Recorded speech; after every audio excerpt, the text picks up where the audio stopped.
NI water dispute, more than 1,300 homes without supply. About 1,300 properties remain without water, as industrial action by NI water staff continues.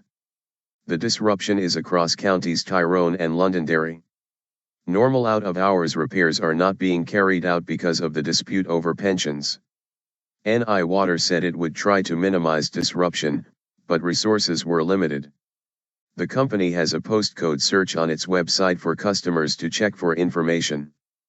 The areas still affected: Omagh, Carrickmore, Dungannon, Sultan Road, Glenhull, Greencastle, Loch Macrory, Mountfield, Omagh, Camcozy Road, Gordacashel Road, Cairn Road, Clogan Road, Fernock Road, Green Road, Striff Lane, Pomeroy, Camluff Road and Loch Malin, and 6 Mile Cross Line.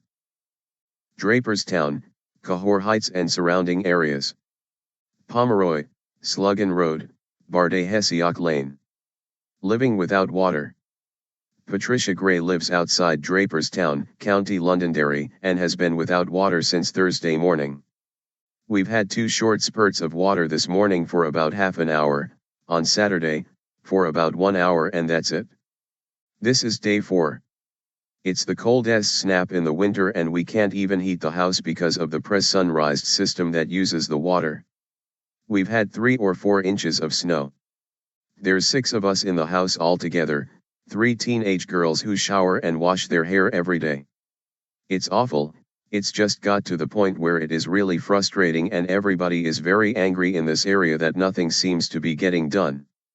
We're ratepayers, we're paying for a service that has just let us down completely. We're quite rural, this would never be allowed to happen in Hillsborough. Belfast wouldn't be crippled the way we are.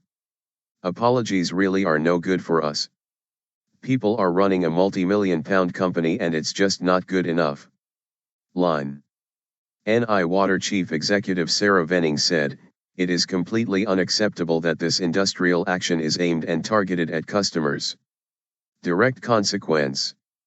She added, "We made an offer on Friday and we asked that while they consider the offer they put in place arrangements to protect the public drinking water supply.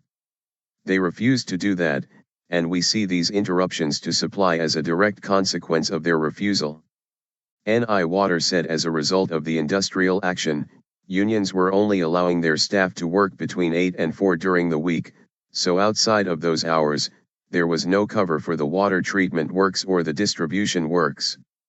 Ryan McKinney of the Public Service Union NIPSA said NI Water had put forward what they said was a final offer on Friday, but it was not enough to suspend their industrial action. If that offer had been one that we felt would have been accepted by our representatives and the wider membership, we would have been in a position to reinstate the emergency protocol, he said. However, it's quite clear to us that the offer falls well short of the main demand of the workers in this dispute. It would mean they would have to accept the pension changes this year, and there's no package that ameliorates any of that. Goodwill. He said more talks would be held with NI Water this week, and it was important to resolve the dispute. When I speak to our members, who after all are also affected when an area loses water, they say to me, "Why should we reinstate goodwill? When was the last time they got any goodwill from the company?" When workers in an important public utility decide to take action, unfortunately that will pit them against other working people as well, and all of them are really being affected by the government's decision. Last weekend, about 10,000 customers in counties Fermanagh and Tyrone were left without water after a pump at a treatment plant in Enniskillen broke down.